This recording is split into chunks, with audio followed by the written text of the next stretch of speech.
जिस इंसान ने आज तक कोई भी गलती नहीं की है, उस इंसान ने आज तक कुछ भी इस दुनिया के अंदर न्यू करने की कोशिश ही नहीं की है। ऐसा ही कुछ मानते थे दुनिया के सबसे महान साइंटिस्ट एल्बर्ट आइंस्टीन।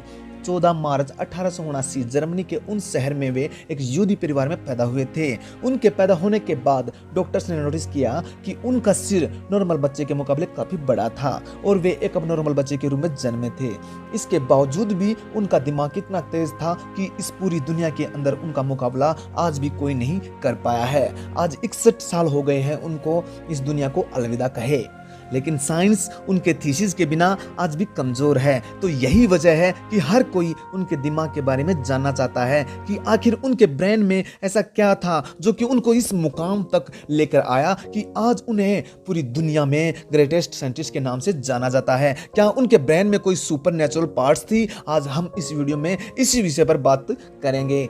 दरअसल जब एल्बर्ट आइंस्टीन का जन्म हुआ था तब उनका सिर किसी भी नॉर्मल बच्चे से काफी बड़ा था। नॉर्मल बच्चे 1 या 2 साल की उम्र में बात करना, सेंस को समझना शुरू कर देते हैं, लेकिन आइंस्टीन 4 साल की उम्र तक बिल्कुल भी बात नहीं कर पाते थे। मगर एक दिन जब वो अपने माता पिता के साथ रात के खाने पर बैठे थे तो अचानक आइंस्टीन ने कहा, सूप बहुत ही गर्म है। अपने बच्चे को एकदम साफ बोलते सुन उनके पेरेंट्स हैरान हो गए और खुश भी बहुत हुए। लेकिन बाद में जब उनसे पूछा गया कि अब तक तुम कुछ क्यों नहीं बोलते थे, तो आइंस्टीन ने अजीब सा जवाब दिया कि अब तक तो सब कुछ सही था। आइंस्टीन के जीवन से जुड़े अजीबोगरीब किस्से यही नहीं रुके, बल्कि उनके बड़े होने पर भी कई ऐसी आदतें थी जिनके बारे में हर कोई सुनकर हैरान रह जाता है। जैसे कि एल्बर्ट आइंस्टीन को डेट्स को, फोन नंबर को याद रखने में प्रॉब्लम होती थी, यहाँ तक कि उन्हें खुद का टेलीफोन नंबर भी याद नहीं रहता था। एक बार उनके सहकर्मी ने उनसे उनका टेलीफोन नंबर मांगा तो आइंस्टीन उनके पास रखे टेलीफोन डायरेक्टरी में अपना नंबर ढूंढने लगे।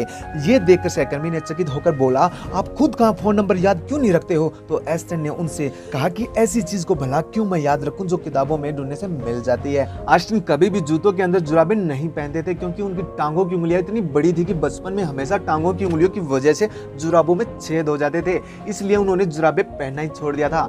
यहाँ तक कि वे जूतों के फीते भी दूसरों से बंधवा देते क्योंकि उन्हें जूतों के फीते बांधना भी नहीं आता था।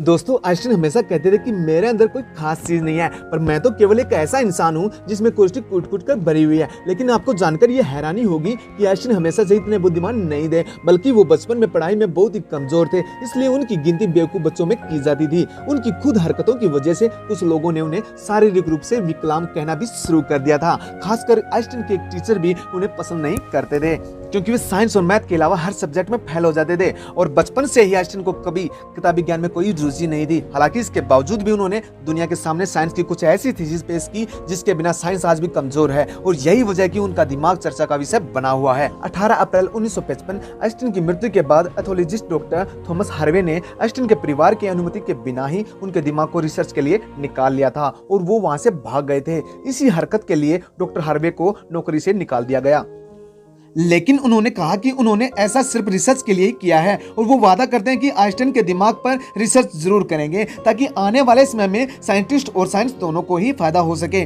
लेकिन रिसर्च के लिए परमिशन ना मिलने के कारण डॉक्टर हार्वे ने आइंस्टीन के दिमाग को एक जार के अंदर बेसमेंट में कैद रखा।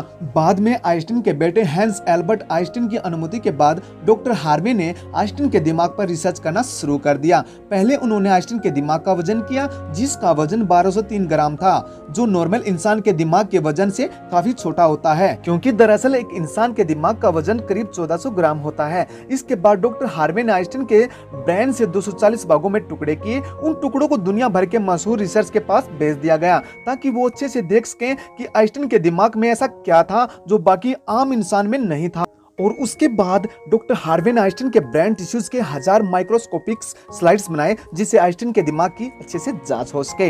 रिसर्च के दौरान ये पा गया कि आइंस्टीन के ब्रेन में आम इंसानों से ज्यादा सेल्स थी। आइंस्टीन के दिमाग का सेरिब्रल कोर्टेक्स नाम का हिस्सा एक आम इंसान के दिमाग के मुकाबले काफी अलग था। दरअसल ये सेरिब्रल कोर्टेक्स दिमाग का एक जरूरी हिस्सा होता है जो सबसे जटिल दिमागी प्रोसेस के लिए मेन फैक्टर होता है और यही एक ऐसा हिस्सा होता है जो अजीबोगरीब तरीकों से विकसित होता है और साइंटिस्टों का मानना है कि यही वजह थी कि उनका दिमाग बहुत ही असाधारण सोचता था। जब साइंटिस्टों ने आइंस्टीन के ब्रेन का फर्दर एग्जामिन करना शुरू किया तो वे ये देखकर बिल्कुल हैरान हो गए कि उनके ब्रेन में रिंकल पार्टिकल ऑप्टिकल मिसिंग है, जिसके कारण उनके ब्रेन की पार्टिकल लोब का साइज नॉर्मल ब्रेन से 20% ज्यादा बड़ा था। साइंटिस्टों का कहना है कि यही वजह है कि आइंस्टीन के मैथमेटिकल स्किल और चीजों को इमेजिन करने की पावर नॉर्मल दिमाग से, नॉर्मल ब्रेन से ज्यादा थी और उनके दिमाग में न्यूरॉन्स की डेंसिटी 17% ज्यादा थी, जिस वजह से आइंस्टीन को ब्रेन पावर मिलती थी। साइंटिस्ट के मुताबिक इसी वजह से आइंस्टीन का कंसंट्रेशन और दूरदर्शिता